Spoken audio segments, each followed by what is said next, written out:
This video is sponsored by distrokid. Hello bass lovers, welcome to Bass Secrets. We can all agree that bass is the coolest instrument ever made by human beings, right? But sometimes even the coolest instrument of all can become a pain in the ass.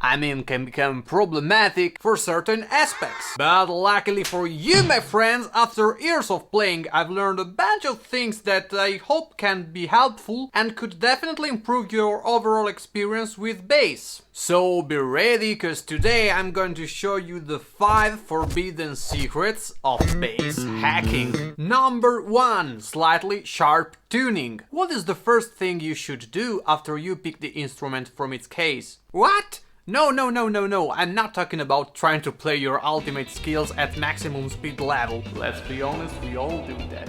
I'm talking about tuning.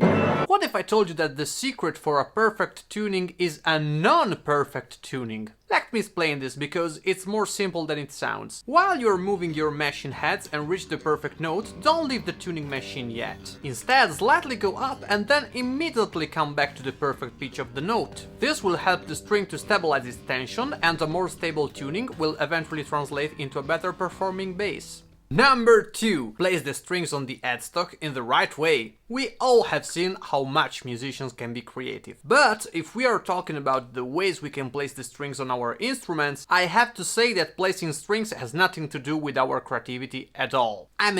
You can always do whatever you want, but let me tell you that there's just probably one correct way to place strings on a traditional headstock on the bass. Don't worry, now I'm going to show you how I change strings on my basses. Once you've removed the old string and placed the fresh strings on the bridge, you have to cut it at the end in order to avoid an excess of length. Now there's a quick way to see where the cut has to be done. Simply use the distance between two mechanics and slightly bend the string to mark the measurement. Then you simply cut the string with the cutter. After you cut the string, you have to be sure that you are following the right spin of the mechanic, and you have to be careful in this process and slowly turn the machine head until it reaches the desired pitch. That's it! Repeat this process for all the other strings and you're done! And speaking about good ways of doing things, if you want to share your music with the world in the most reliable and efficient way possible, well, I've got something for you. Let me present you today's video sponsor, distrokid. distrokid is an awesome service that puts your music in the main digital stores. You name a digital music store, they've got it! The cool thing about distrokid is that they will give you literally unlimited uploads starting from just $19.99 per year. This is the thing I love about distrokid. I don't have to care about budget limitations, because the early subscription fee got me covered. And I personally think it's a no-brainer strategy and removes all economic obstacles from any music publishing needs. Plus, traditional services not only ask you to almost double the amount of money for each release, but also take around 9% of revenues per sale or stream from your music. You know how much distrokid charges for your music per sale or stream?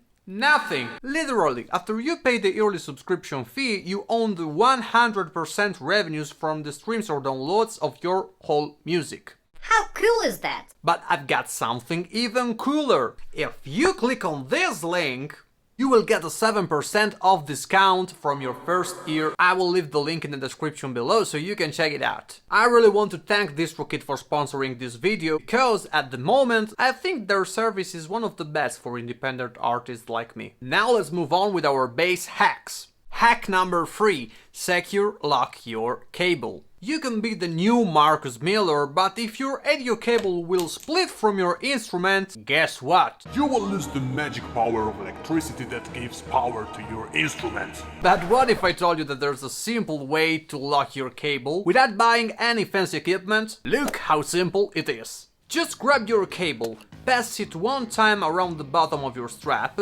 and BOOM! Your cable is now secure locked with your instrument. This is a simple but game-changing hack that can save you from ruining the live show or the recording session you're playing in. Number 4. Snap off your cable in the right way. Have you ever tried to take off the cable from your instrument while the amp was still working? If you have lived this experience, I'm sure a thrill ran down your spine right now. If you haven't, please don't do it, because you can be accused of illegal explosion noises or stuff like that. But seriously, this action cannot just damage your ear, it can also damage the speaker of your amp. If you want to snap off your cable while leaving the amp on, just detach the cable from the amp and not from the instrument. In this way you will avoid any unwanted boom. If you want to play your instrument again, first connect the cable on the instrument and then go into the amp. Follow these simple steps and you will save both your ears and gear. Number 5. Avoid any unwanted ramble from your amp.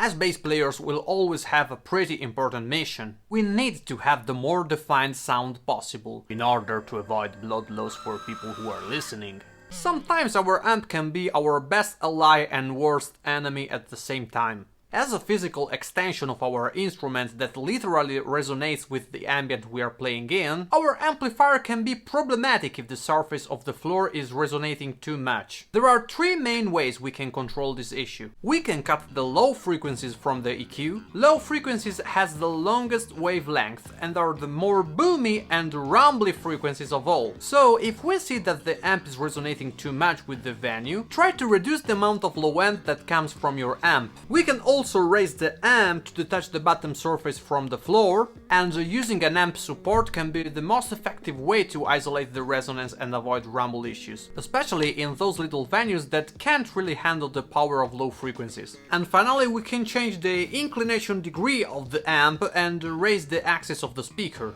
In this way the sound won't go in a straight direction and its projection will be directed more to the ceiling, reducing the amount of resonating surface on the floor. So, if your bass is rumbling too much, don't panic and show that wide low end that you are the one in charge. Okay guys, I think that's all for this video. I really hope you liked it and find it useful. Please, if you enjoyed this content, consider to like and subscribe to this channel for more bass and music related videos. Hope you'll have a wonderful time. See you in the next video.